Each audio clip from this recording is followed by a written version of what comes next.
Thanks very much, and I hope you're all having a good day. I'm on annual leave at the moment. It's half term here, so if you hear any noise, it's either my teenage son playing the music too loud or the youngest one nagging for more time on his iPad. So I do excuse any gate crashing from the kids. So what we're going to do is have a reasonably in-depth session looking at processed EEG monitoring. However, I recognise that not everybody's up to speed with some of the basics of processed EEG. So we'll whiz through some basics to begin with before looking at the more interesting stuff and understanding how processed EEG is a monitor of anaesthetic mechanisms, brain maturation and brain metabolism, which is the really exciting stuff. Okay, so just to bring people up to speed, what we're talking about when we talk about the EEG is that the EEG is a stochastic signal. That means it's not repeating, and it is made up of multiple different frequencies. Each of the electrodes that's put onto the head in an EEG is picking up between the signal from about 50,000 to 150,000 individual nerve cells which are oscillating and producing electrical signals at various different frequencies. And we use the Greek taxonomy to describe those frequencies, which range from very slow frequency signals through to delta, theta, alpha and beta at increasing frequencies. And these frequencies actually go all the way up to about 600 hertz. But what we're interested in, typically in anaesthesia, is between 0.5 and 30 hertz. So and when we look at the various different waveforms, we've got these very slow frequencies moving towards these much faster frequencies. And these faster ones, you'll notice, are very much lower amplitude. The height, the vertical deflection is much lower as frequencies get higher. And we talk about the frequency distribution of the EEG, but also the power. And the power is how much of a particular frequency there is at any particular time.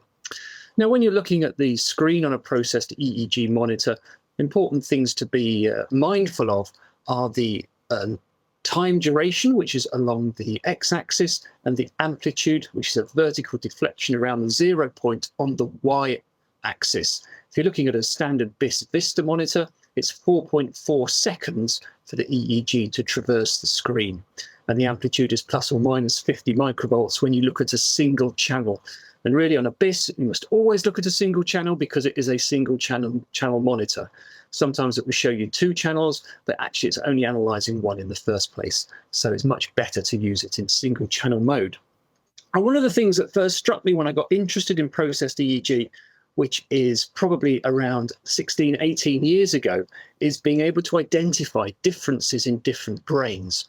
And this is a nice illustration of that. On the left-hand side here, we've got a young brain, very high amplitude EEG.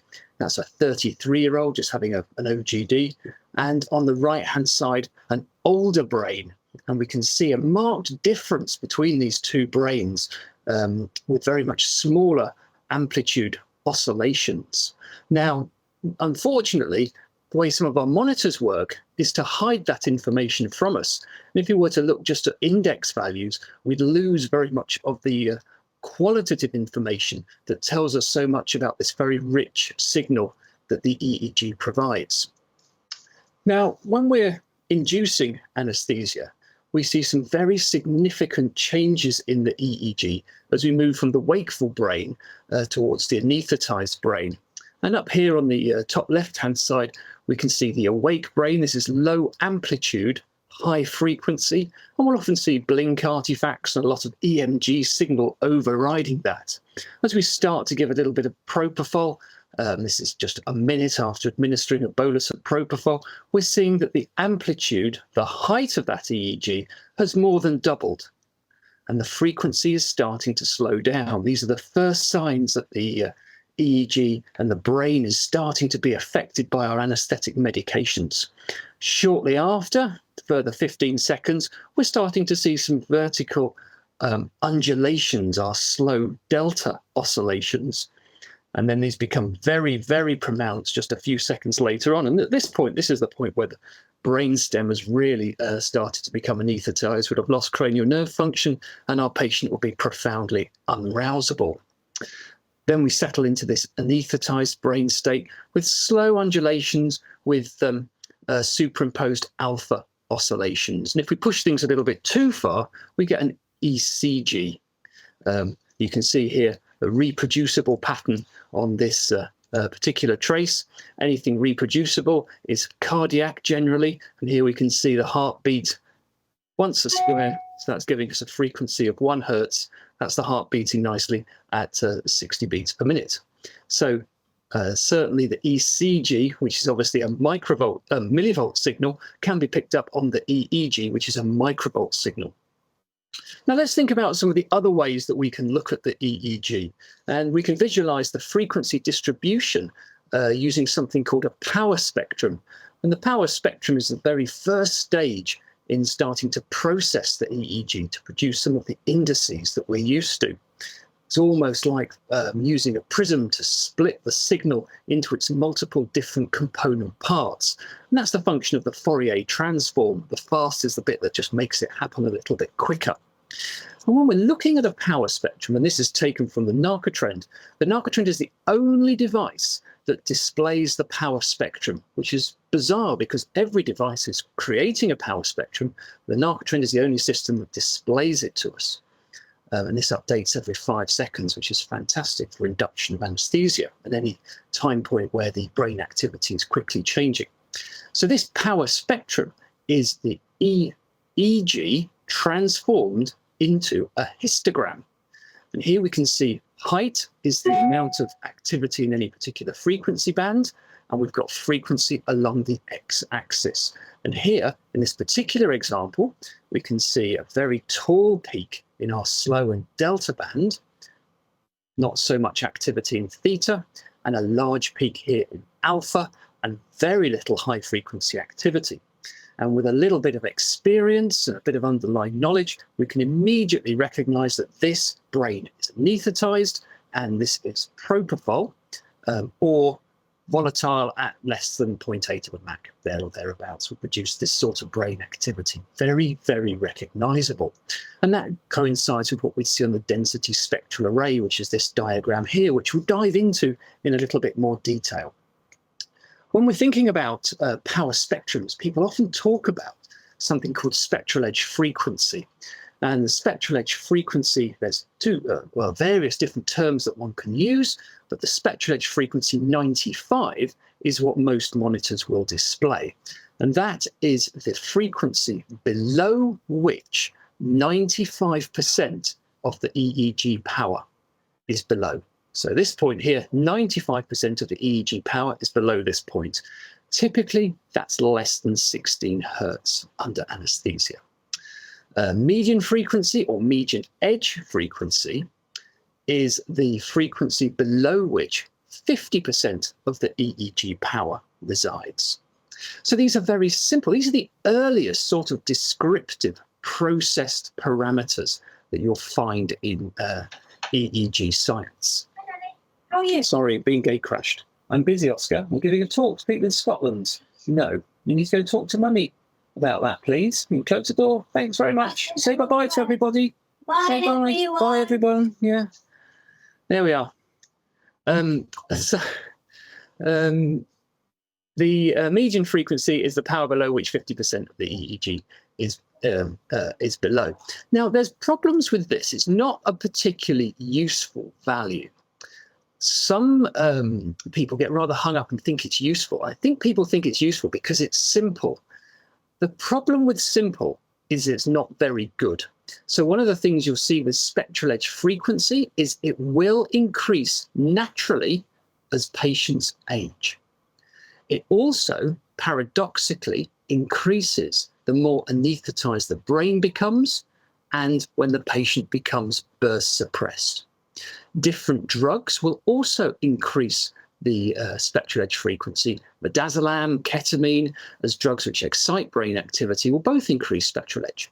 It doesn't differentiate between deeply anaesthetized brain states, and surprisingly, some devices, such as the SedLine, for instance, weight the spectral edge frequency very heavily in the algorithm. So as the spectral edge frequency increases, the PSI value increases. Now, we've just said that it increases naturally with age, and that can lead to some paradoxical behavior in the aging brain, as we'll get to a little bit later on. Looking at more deeply anaesthetized brains, as we see an increasing amount of slow wave or even down into suppression with these particular values, we see that paradoxical behavior of spectral edge and median frequency as those values 10, 9, 13 increase as the brain becomes increasingly anaesthetized. And here we are. Here's a lovely statement from a review article I've referenced on the bottom to try to convince the naysayers who still enjoy spectral edge that actually none of the studies in this particular review article were able to demonstrate that the spectral edge frequency was associated with adequate anaesthesia. Spectral edge frequency must be adapted to the anaesthetic drug used, the patient's age and brain state under general anaesthesia. So it doesn't really have any value.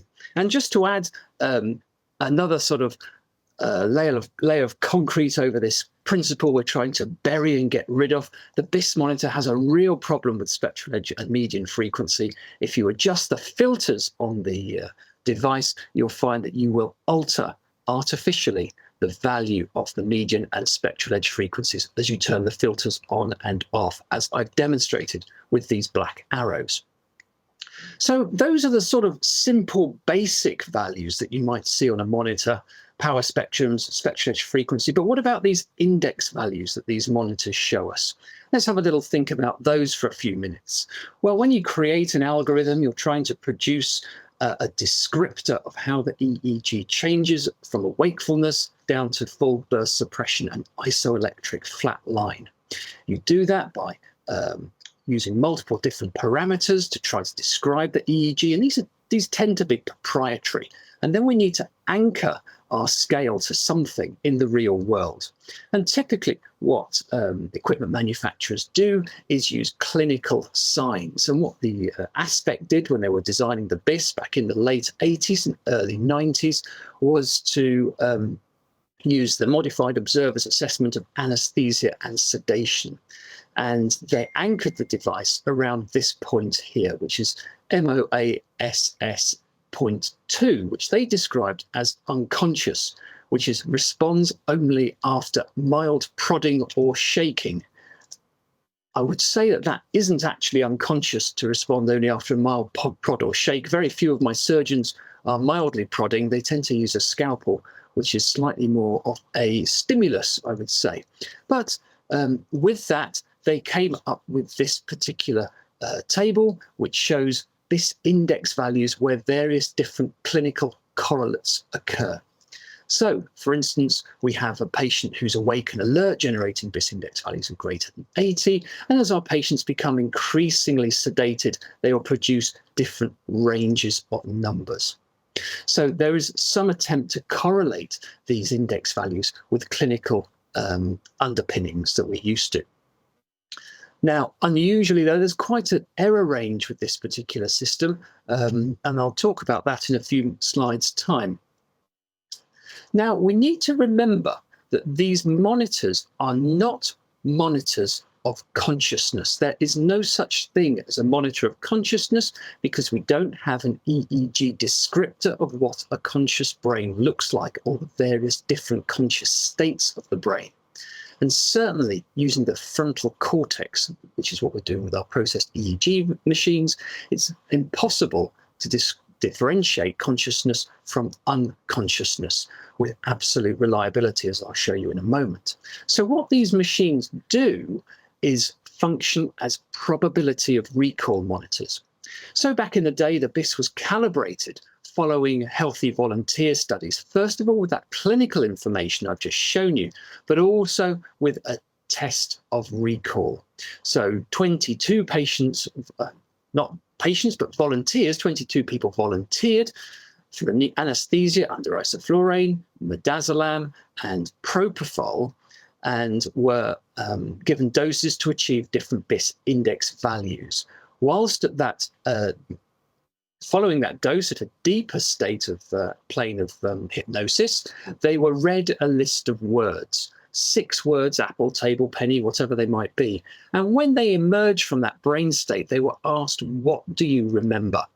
And they were tested for explicit recall. What do you remember? Oh, I remember you saying apple, table, penny. Or implicit recall. Here's a list of 20 words. Do any of these sound familiar? And what the team working at Aspect discovered was, on their scale, a volunteer with an index value below 64 had a 95% chance of having no recall. Blue line here. So they round down to 60, a little bit easier to remember. They use the value of 40 supposedly as the point where you start to see suppression on the EEG. But as we'll see later, that isn't really a particularly useful endpoint. So we have probability of recall, BIS 95 below 64, but unconsciousness, that not responding to a prod, occurs at 50. We are much better at switching off memory than we are movement. Now, just to add more weight to my argument that these are not monitors of consciousness, more recent studies using the isolated forearm technique have demonstrated that there is no processed EEG value or EEG morphology which will prevent a positive isolated forearm response in the 2 minutes following laryngoscopy. So patients that had an IFT positive response could have BIS index values anywhere from 20, 19, all the way up to 80 or whatever. The incidence of a positive isolated forearm test is between 5 and 11%, up to 14% in a female cohort. And this is not prevented by higher doses of induction agents, opiates, midazolam, and there's no processed EEG value which is predictive. The only things that were preventative in these this trio of studies from Amy Gaskell and Jamie Slay were ensuring that volatile was delivered prior to intubation to avoid the pharmacokinetic gap, and also to use TIVA, which we all know is the way, the truth, and the light. Now, thinking a little bit more about these algorithms, these computational algorithms do have a directional delay. So depending on whether your patient is moving from wakefulness down to anaesthesia, or from anaesthesia to suppression, or back the other way, there are different computational delays which can apply.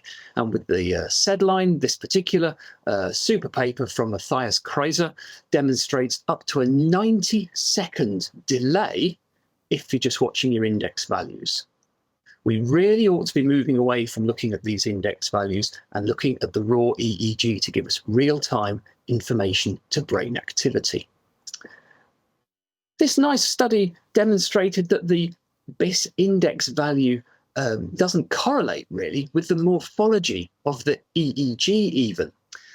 These dark lines here are showing us what the EEG looked like when patients became unresponsive. What was the brain doing at the point where patients no longer responded to a noxious stimulus?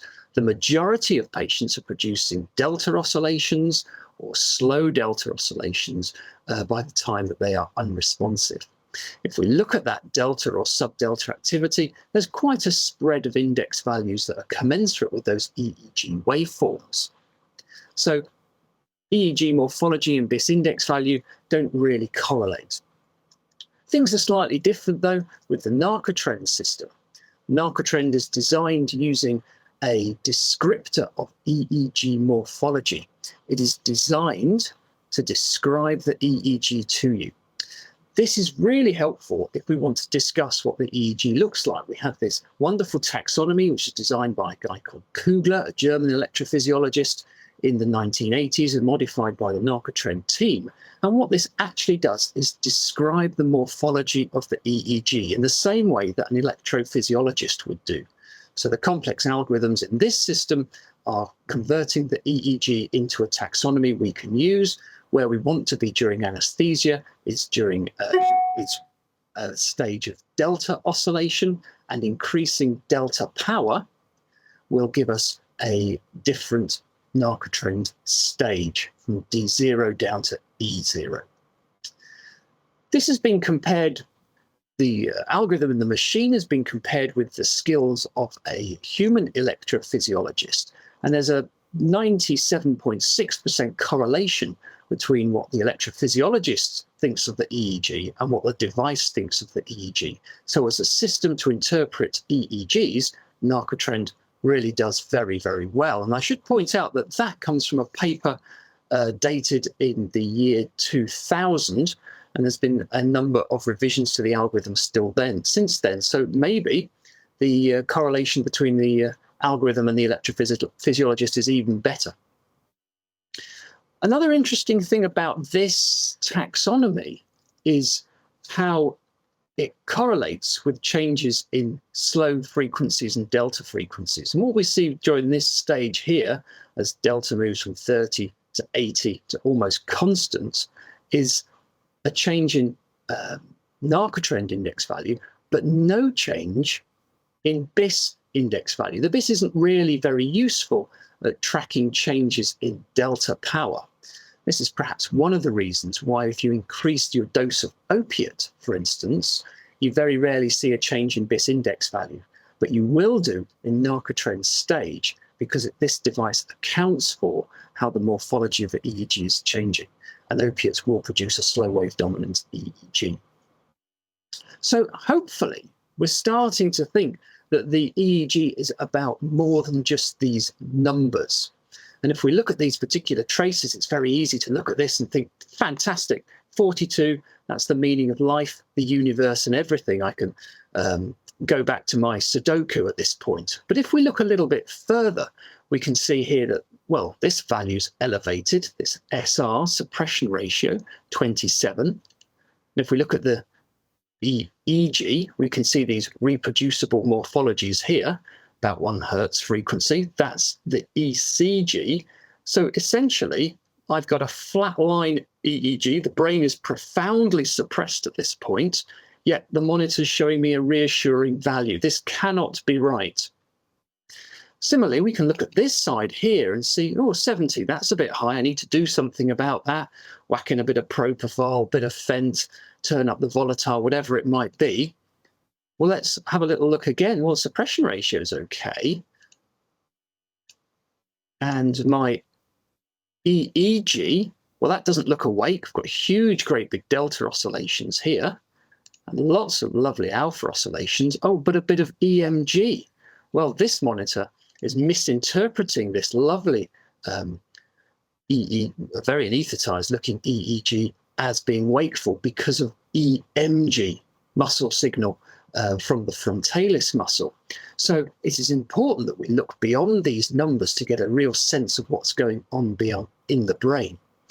And nowhere was that better demonstrated than Peter Schuller's study, looking at 10 of his colleagues who were awake yet paralysed, first with suxamethonium, then 2 weeks later they came back for more with rocuronium.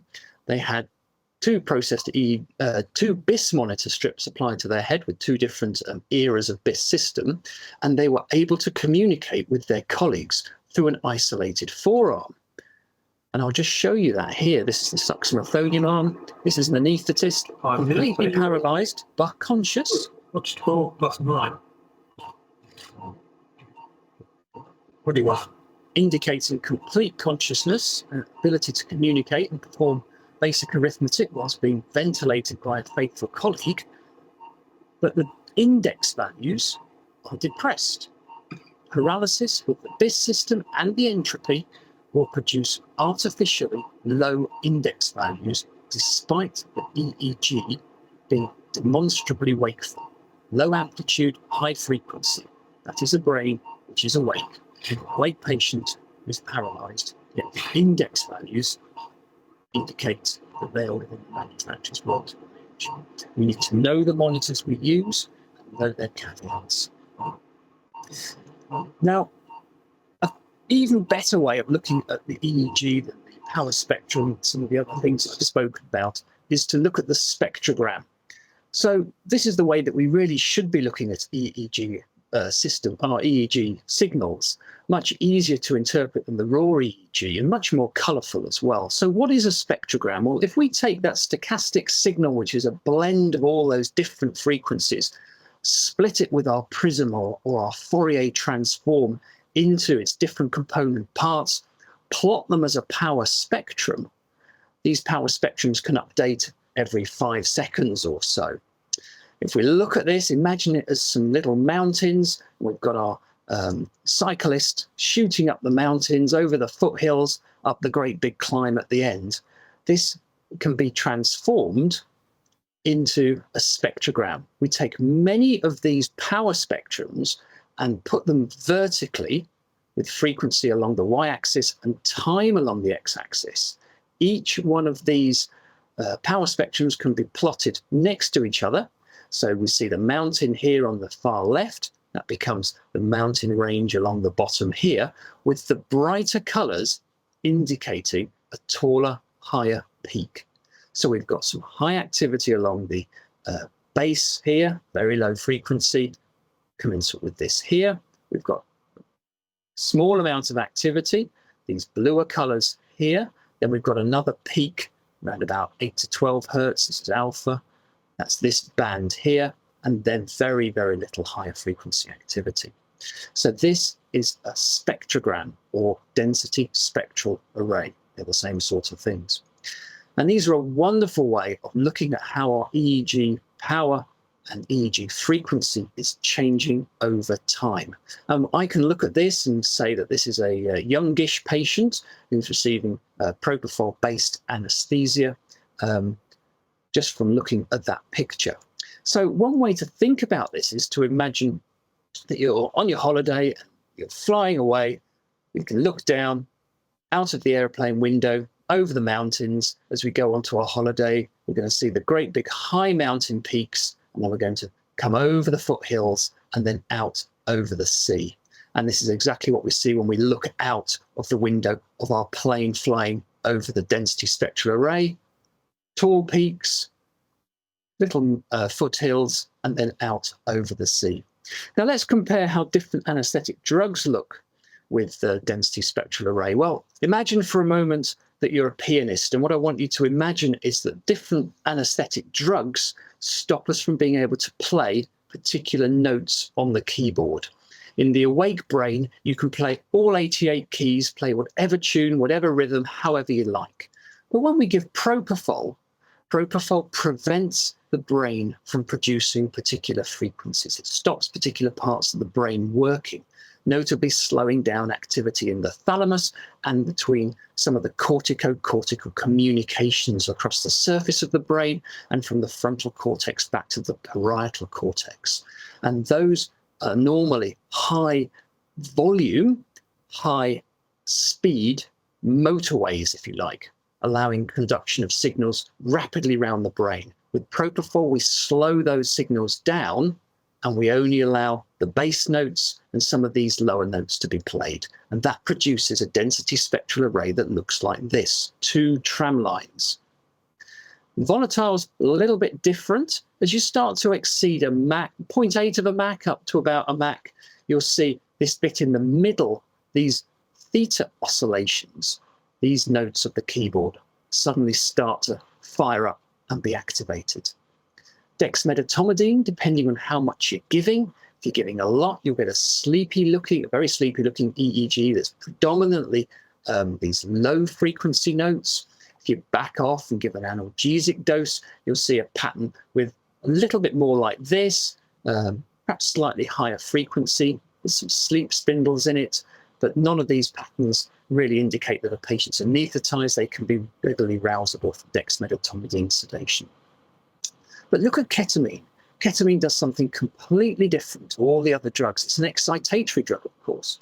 So we're seeing high frequency oscillations produced by ketamine. I'll show you some video of this in a few moments' time. And this is what typically confuses our processed EEG monitors, which are expecting to see the brain operate in a slower state with typically the GABAergic related drugs and our volatiles. Ketamine is an NMDA receptor antagonist, is starting to produce higher frequency oscillations. The brain is still becoming anaesthetized, yet through a different mechanism.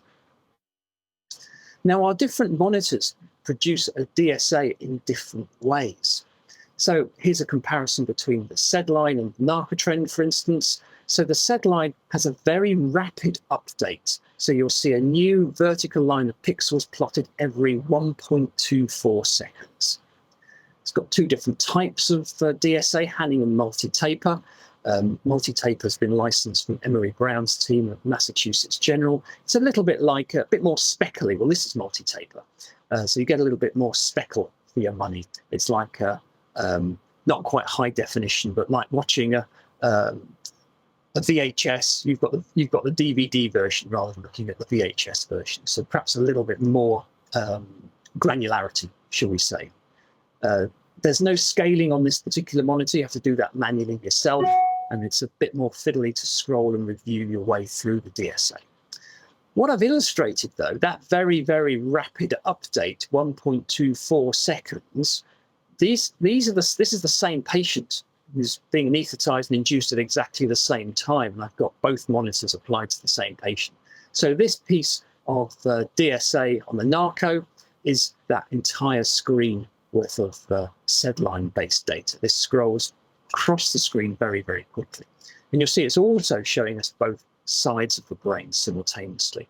And whether there's a value in looking at both sides of the cortex independently, outside of some extremely specific from neurosurgical or interventional radiology vascular surgery that is looking at the frontal cortex and prefrontal cortex, is up for debate. Personally, my neuroanaesthetist colleagues don't find any value in looking at bifrontal DSA, so we tend not to do it, although our Narcotrends will do that as well as our BIS monitors. And of course, the BIS also does a DSA, which is extremely simple, very, very basic. There's no ability to change the scale. It can be exported as a PDF, but there are some printing issues with that. It prints it back to front for some slightly strange reason. It's a dimensionless value on this. It just says high and low. It doesn't give us any actual ability to window or change the system. So when we're looking at our different processed EEG devices and deciding what to get, it's a really nice idea to compare them together. So I've been fortunate to be able to play with every device on the market and a few things that aren't yet on the market. And we can see that our monitors perform in different ways. So under the presence of diathermy, my BIS monitor is picking up a lot of interference, whereas the filtering on the Narcotrend is very good. That's not causing any interference. Ketamine, which I've given to the patient who's being monitored with these systems, has increased the value on the BIS, but the Narcotrend, it's a bit more stable and steady, so it's showing me that there's still a lot of slow wave activity despite the higher frequency activity that's evident on the DSA. This particular monitor, which isn't available in the UK at the moment, is very poor at computing burst suppression, so we can see that we've picked up just 7% burst suppression on the Narcotrend. This monitor is showing an index value of 59, which is at the top of its working range. So that's telling me to give more anaesthetic at a time when really I should be perhaps easing off a little bit. And here's me using the SED line and getting some correlation between the two different systems in their density spectral array and EEG. So it can be very useful to compare devices simultaneously and get a feel for what they offer. I did say at the beginning, once we'd had a skip through some of the basics, that we think about how processed EEG is a monitor of mechanism, maturation, and metabolism. And this is perhaps the more interesting stuff. And at the end, I'll show you how it can also be a monitor of intraoperative mischief. So, as we mentioned at the beginning, the classical changes associated with induction take us from a low amplitude, high frequency signal through to a very, very high amplitude, slow signal when we hit slow wave saturation, which is where we knock out the brainstem. Now, in this particular set of graphics, I've done that nice and slowly. But many times we'll be giving a rapid sequence induction and the brain state can change very quickly. And I want to illustrate, for those of you who are less used to looking at processed EEG, that this is readily identifiable.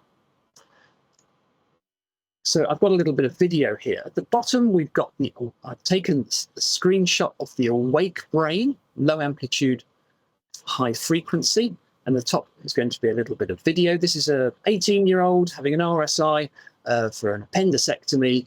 I do TEVA RSIs. So she's going to get 160 milligrams of propofol on a background of 4 of remifentanil. And let's see what happens. So the drugs are going in. Brain's already changed. Huge, great big delta oscillations there. And we've settled into the pattern of anaesthesia. That's all happened really quite quickly. I've sped that up 5 times because it's not desperately exciting to watch these things in absolute real time. But the message there is that things do change in a way that you can pick up just by looking at the EEG. And we can see here that this brain looks very different in the anaesthetized state to in the awake state, where we've got this much higher amplitude. And one of the beauties of working as an anaesthetist with EEG is the signal to noise ratio is amazing.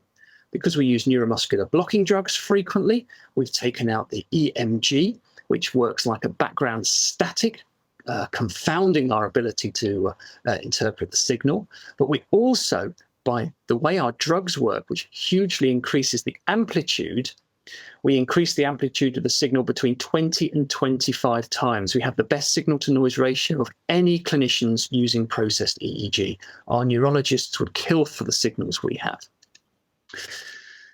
Now, if we give drugs a bit more slowly, we'll go through those stages of anaesthesia a little bit in a bit more of a controlled way. Here's a young patient having a slower titrated induction of propofol. We're going to see a big peak. This is our power spectrum. This is really nice to be able to see this during induction. We're going to see as the patient becomes a bit more relaxed, their eyes aren't going to blink quite so much. So we'll see that delta artifacts fall down like that. And the surface of the brain is now starting to become activated. This is called beta activation. This is the brain starting to become paradoxically aroused as patients become sedated. And we can track that frequency falling as the patient starts to move towards an unconscious state. And we'll see those huge, great big delta oscillations in a few moments' time about now, which is where their brainstem has become inactivated. So the concentration of drug in the brainstem is high enough to prevent signal propagation up the spinal cord and into the thalamus and cortical arousal. So this patient is now anaesthetized, but we took our time to get there. Nice, slow, smooth anesthesia. And when we look at those, if I put all of those bits of EEG together for that patient, we can see nice and smoothly how we go from that high frequency, low amplitude through to that beta activation, the brain becoming a little bit more aroused there. Those oscillations get a little bit larger, ever larger, before we start to get to very, very large slow waves here, commensurate with brainstem inactivity. If you perform a jaw thrust at that time, or pop a laryngeal mask in, or perform laryngoscopy, you won't get any response at that point because we've switched off brainstem function. And we can see that on the density spectral array, that lovely sweeping down of activity. Or on this screen, this is called relative band activities, which is something on Narcotrend. We can see this big stalactite of beta activity, the white bit here. These beta frequencies as the brain becomes increasingly aroused before it becomes inactivated. Delta peaks up and we settle into the nice pattern that we expect from propofol-based anaesthesia, which is that alpha-delta pattern. This nice thick magenta line and our delta frequencies as demonstrated by the blue bit on the screen there. Really very, very nice to watch. And what we see on the density spectral array depends on how quickly we give the propofol. There are, broadly speaking, 2 different ways of inducing anaesthesia. The slow titrated bolus, which is a top-down mechanism. We make the cortex hyperactive before the concentration in the thalamus and brainstem builds up afterwards. So we anaesthetize from the top down to the bottom of the brain. Or we deliver a fast bolus like you might do with the rapid sequence, and we get an enormous delivery of drug to the brainstem and thalamus, which produces perhaps a little bit of burst suppression sometimes, and something called alpha collapse before anesthesia settles down into a similar pattern, just a heck of a lot quicker because a larger dose has been given. Now, I showed a couple of little pieces of information about ketamine, showing how it produces a difference in our processed EEG. And ketamine is a fascinating drug, and I use it quite a lot for additional anti-nociception. And what you see with ketamine is approximately 2 minutes after giving a dose. And on the Narcotrend, I can put little markers in to indicate where I've done various things. And these are fully customizable, unlike other systems. So I have a flag here for ketamine. And 2 minutes after I've given a ketamine, we can see an increase in frequency. So the brain becomes aroused, and it's delivering, producing oscillations at around about 15 hertz at that point. Here we've got another example. We've got that dog leg of acceleration 2 minutes following a dose of ketamine. Lasts for between 15 and 45 minutes, typically depending on the brain, and then that alpha delta pattern that we're so used to seeing with TIVA recommences again. So we can visualize the effect of our drugs, we can understand any change in the index values that are in front of us, and we can visualize the effect of the ketamine. We can also, and what is interesting, some of the work coming out of elderly anesthesia, is that if the brain responds like this with an increase and an acceleration in activity, these brains are much less likely to suffer acute recovery room delirium than patients which cannot respond. Patients which can't respond when the accelerator pedal is pressed in their brain are more likely to have a vulnerable brain and to have postoperative delirium, which is using ketamine as a probe could be a fantastic proposition in the future. Let's have a look at that happening again in slightly sped up time. We're going to administer a small bolus, 30 milligrams, to a 55-year-old man. He's under stable anesthesia at the moment. This is that fantastic power spectrum updating rapidly. Ketamine's gone in. And I want you to look at what happens to that peak that was here for alpha. It's moved up to 15 hertz, exactly where it should be for ketamine. My EEG is looking a little bit faster. My index values have increased, but I know that this is ketamine because it happened 2 minutes after I gave ketamine, and it's absolutely classical, 15 hertz. And that's going to last for around about 15 to 45 minutes before it shifts back down to producing that alpha delta power spectrum or density spectral array that I'd expected to see. Now, we can make things with ketamine more exciting, can't we? I do a lot of trauma and emergency anesthesia as well as the other bits and bobs that I do. And let's look at a ketamine RSI and see what happens to the patient's brain.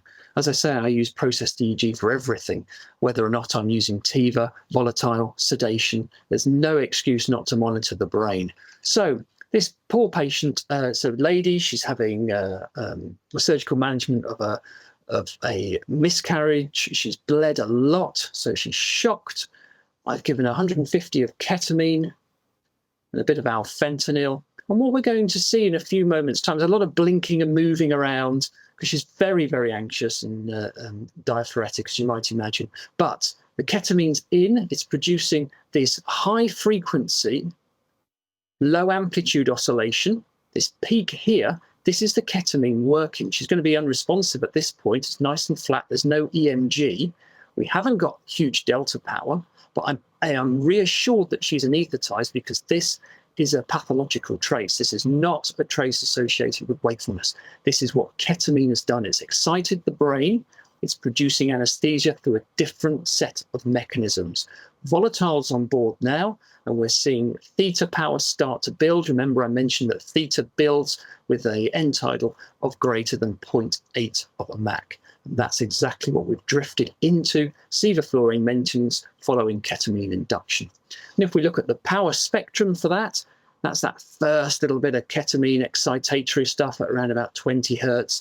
Get the volatile on board once the tube's in, and we start to see those theta oscillations build before we turn off the anesthetic, and we see an acceleration in these high frequencies, deceleration here as the brain starts to wake up. So we can look at the density spectral array in even more detail. And this is really the direction of travel that we should be using. So this is from a colleague of mine. And again, time along the x-axis, frequency along the y-axis. I've labeled different frequency bands to make it a little bit easier because there's a lot going on here. And this is a critically ill 66-year-old lady who came for an emergency laparotomy with 4-quadrant fecal peritonitis. Pretty poorly. She's septic, she's drowsy, she's hypotensive. And what we can see from this point here, where there's all this high frequency stuff, this is when she's having lines put in awake. Central line, arterial line, this is EMG. But there's a band of theta occurring here. And that is because she's so drowsy. As we start to become drowsy, our brain produces theta oscillations. This is not anaesthetic. This is the fact that she is really very poorly. She's then induced with midazolam and ketamine. Both of those drugs will produce high-frequency oscillations, and she's maintained on a ketamine infusion. That's what this horizontal band here is. So we can see a big difference, the transition point where she's become unconscious and where anaesthesia has been made using a different mechanism to what we'd seen with propofol. So the density spectral array is a great storytelling mechanism to understand the changes that have gone on in this lady's brain. We can also be reassured that given how septic and poorly she was, that she must have a reasonably well perfused brain to be able to produce these forms of oscillations. So there's the EMG, where the lines are going in, theta because she's drowsy, ketamine and midaz to go off to sleep, ketamine maintenance, bit of hypotension here. We call this alpha collapse, maybe it's more beta collapse really, perhaps a period of brain hypoperfusion before the brain was restored back to good perfusion.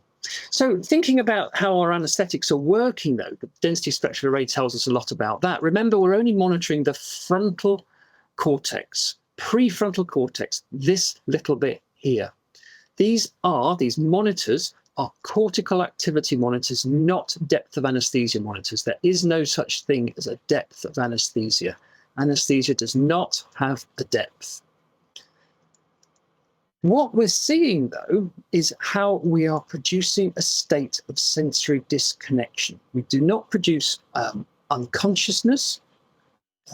We have no way of determining that, but what we can see is how we're unplugging the cables from the internet router, if you like. Thinking of the thalamus as the router, and we're unplugging cables that lead to other parts of the brain. And this study demonstrated that really nicely.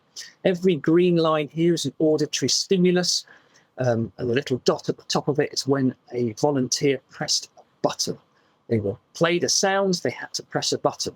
Every green dot is a response. The purple lines indicate an increase in propofol concentration.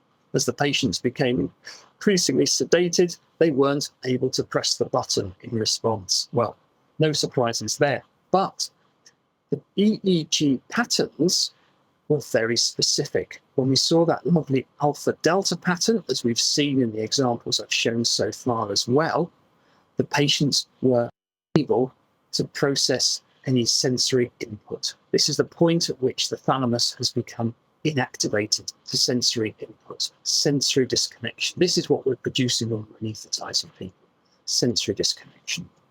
And that's exactly what we're seeing when we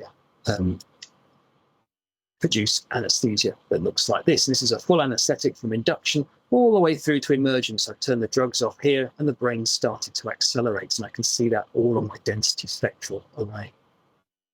So what's happening neurophysiologically? Well, here's a brain, here's the thalamus. The thalamus is exquisitely sensitive to the effects of propofol. And what we're doing in neurophysiological terms is closing the thalamic gate.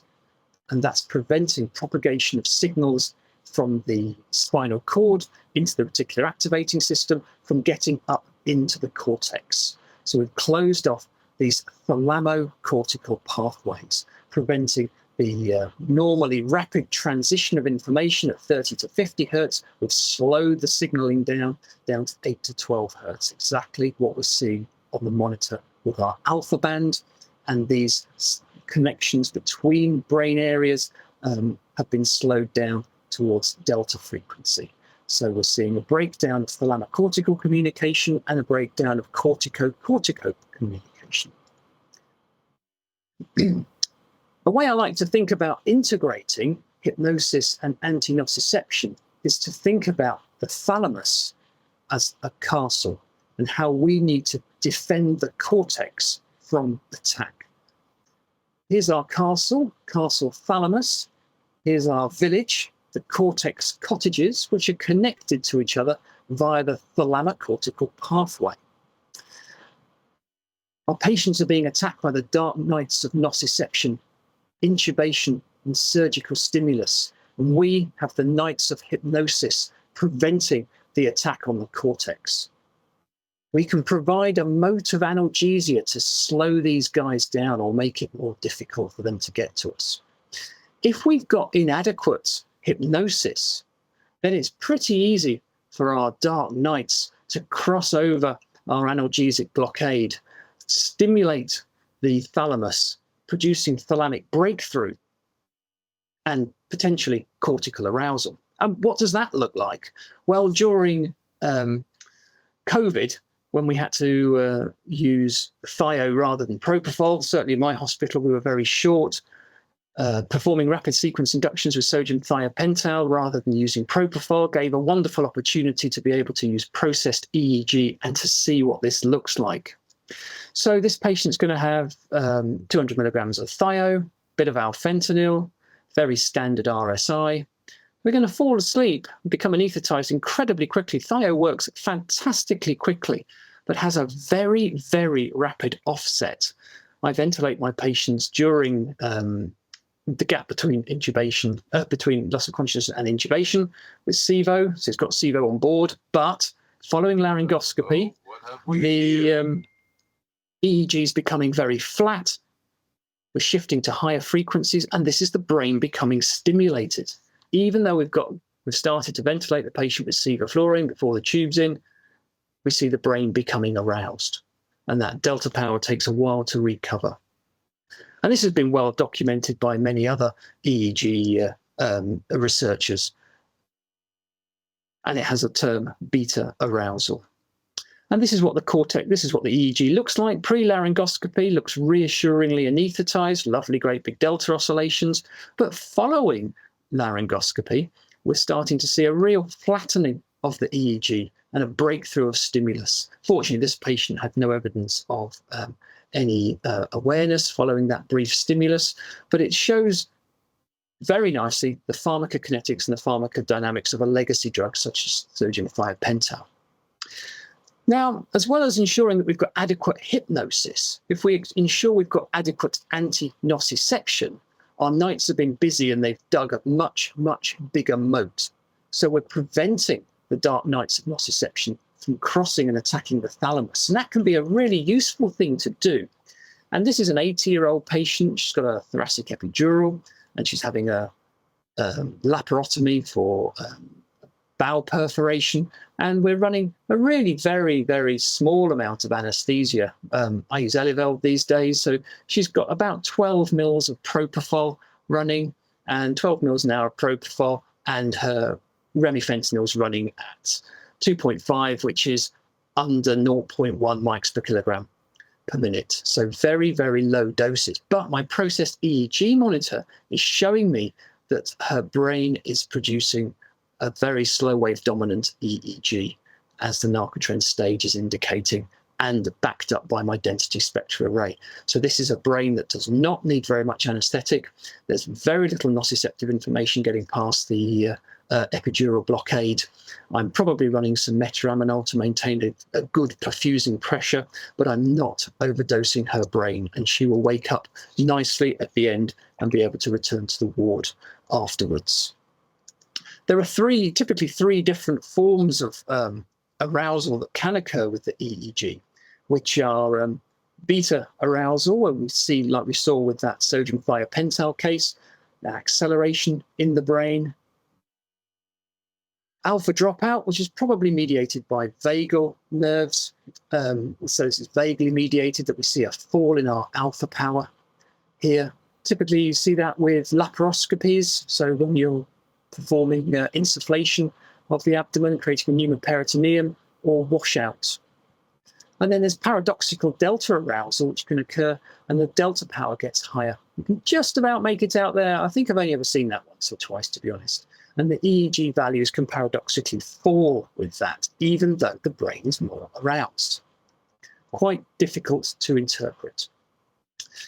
Now, as our patients age, the density spectral array changes. Nothing's easy in life, but what we do find is that the alpha power falls as patients age. And we get to around about 65 here. We've got age in years, and this is a little snapshot taken at a stable point of anaesthesia. And at 65 years of age, the density spectral array is starting to become much different. The alpha power is falling, and that fall in alpha power is associated with anatomical changes in the brain, thinning of the frontal cortex, for instance, particularly areas of the brain that are associated with executive function. And patients who are multi-comorbid, patients who have delirium or dementing syndromes, will have much lower alpha power than their age-matched peers who are cognitively normal. One of the problems with many of the processed EEG systems is that they are age agnostic. They don't take this into account. They're calibrated for a brain of 45 years old with a reasonable amount of alpha power. They're not so good in patients who are very young, and certainly not very good in patients who are more elderly. And not all of these indices are created equal. So, for example, with BIS, if you take 3 cohorts of patients, the 30-year-olds, 50 to 70-year-olds, and the over 70s, and you give them all one age-adjusted MAC, the elderly patients, paradoxically, will produce higher index values than the younger patients for the same MAC value of anaesthesia. And what's been found across a range of different devices, SedLine, BIS, Entropy, and QCon, is that they overread in the elderly patient. So as the patient ages, typically these values become increasingly inaccurate by 2 index units per decade, which doesn't sound like very much, but that means your 40-year-old and your 90-year-old would have a 10-unit difference. So if your 40-year-old produced an index value of 50, your 90-year-old would produce a value of 60. What do people do when they see 60? They give more anaesthetic. So there's a real potential to overdose the elderly. The narco, because that has an age-adjusted algorithm, does something different and produces what you might expect, that the elderly patients produce a lower index values than the younger patients. And that's what should happen, because elderly patients produce less alpha, but paradoxically a little bit more beta, but certainly more slow wave with much more delicate brains. Now, I'm going to skip on just a little bit to talk about burst suppression, because that's an important topic that's often not well understood. And this comes under metabolism. So how can we use these monitors as monitors of metabolism? Well, as cerebral blood flow falls, our EEG becomes increasingly flat and suppressed. As metabolic activity falls, as shown in these PET scans on the left-hand side, as we move from warm colours to cold colours, our EEG indices fall, as one might expect. So we can use these monitors as monitors of metabolism as well as of drug response. What do we mean by burst suppression? Well, burst suppression is periods of suppression, an isoelectric EEG plus or minus 0.5 microvolts, and then intermittent bursts. Then a period of isoelectricity, then a burst. Complete suppression is when we don't have any bursting activity at all. This is really, if we were going to use the term depth of anaesthesia, profound anaesthesia, this would be a profoundly anaesthetized brain state. And this is something we really need our monitors to tell us about when our patients' brains are not generating a normal EEG. And that can be because of anaesthetic overdose, but there's a range of significant problems, which I'll show you in a moment, that can lead to suppression. Unfortunately, not all monitors are created equal. And the BIS monitor has I have a real bugbear with how the BIS monitor integrates suppression into its algorithm. And this graph here shows us BIS index value by suppression ratio. And you can see here that these suppression ratios between 0 and 50 don't really influence the BIS index value very much at all. That's why you might have seen satisfactory index values, but very high-looking suppression ratios, and even isoelectric EEGs like this. The BIS needs a lot of suppression to produce low index values. So this point here, these index values between 30 and 40 describe an enormous range of brain states, from optimal through to profoundly suppressed. Remember, a suppression ratio of 50 is over 30 seconds of isoelectricity per minute. So it's not very well coupled. The Narcotrend does something a little bit different. We go right back to just 2 seconds of suppression to produce a low stage on the system and a low number. Between 2 and 20 seconds moved us into the next stage, over 20 seconds to the deepest, most profound state on Kugler's taxonomy. And this is all indicated to the user in bright red numbers, indicating that there's certainly something amiss. So it's very tightly coupled to suppression. Entropy and SEDline, again, they do something slightly different too. SEDline needs about 20 seconds of suppression before its values start to fall. Entropy looks quite favourable, that it's tightly coupled. It uses a separate algorithm for suppression, but unfortunately, in studies of humans versus SEDline, humans versus entropy, humans outperform entropy significantly. It's not very good at detecting suppression in the first place. So I mentioned that multiple problems can cause burst suppression. It's not just anaesthetists. Here on the left-hand side, we've had a hemorrhage in our HPB theatre. A patient lost about 6 litres of blood fairly quickly and then required a massive transfusion, obviously. We can see suppression ratio increasing and the index value falling, which is appropriately filled in with red there.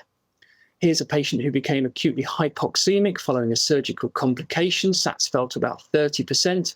Suppression ratio shot up. This is a patient who's had a cardiac arrest and been resuscitated there, bolus of adrenaline, get the heart started, cardiac arrest occurs again, but fortunately is recovered and brain perfusion is restored and the patient goes off to ITU. But there's multiple other causes of suppression: hypothermia, typically core temperatures less than 17 degrees, hypotension, hypoglycemia, one always to remember, vascular brain injury, which we've seen, and brain death, of course.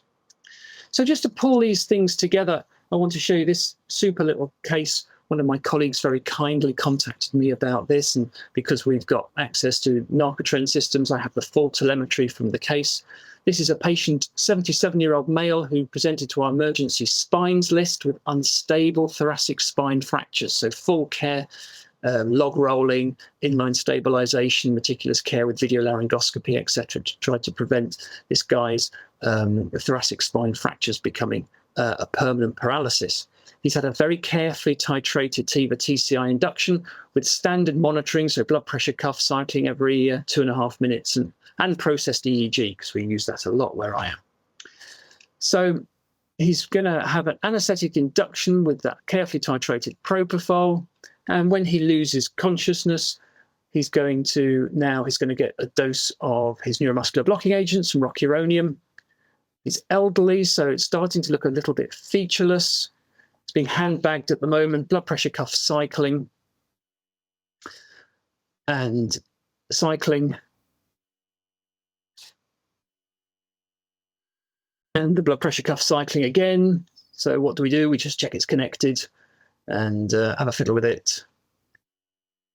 And my colleague notices that the EEG is now becoming isoelectric. This is now very, very flat indeed. Suppression ratio is increasing. So he decides that the patient's actually profoundly suppressed, and this is cardiac arrest. And the patient gets an immediate intramuscular bolus of adrenaline. And we're able to restore perfusion very, very quickly. And we can see that on the density spectral array here. This is the period of profound hypotension. So he didn't actually arrest, sorry. He had profound hypotension, cerebral hypoperfusion, adrenaline to treat the anaphylaxis, and then a discussion with the surgeons in critical care about what to do. Obviously gets an arterial line and a central line. But actually, it was in this man's best interests, once he'd recovered from that immediate hypotension from the anaphylaxis, to go on to have surgery. And here we can see the alpha delta pattern indicating really good brain perfusion. So my colleague emailed me afterwards and said that he waited a few more minutes fiddling around with the tube. I think he would have arrested. And if he'd have had CPR in the context of his unstable thoracic spine fractures, he would have been paralysed, of course. And it was fantastic to get the information that the EEG provided, because that saved time. A real-time monitor of anaesthetic mechanism, brain maturation, and metabolism. And of course, it prevented some intraoperative and anaesthetic mischief. So we've talked a little bit about processed EEG, but it's so much more than what I've explained today. Of course, it's a monitor that can give us an indication of awareness, or rather sensory dissociation, of nociception, brain responses to what we're doing. We can see physiological responses to stimulus, but also hypoperfusion. We can see how the aging and maturing brain is affected by illness, vulnerability, and burst suppression. We can see changes in pharmacokinetics, as I showed you, with fast and slow propofol boluses, as well as the effects of our different drugs.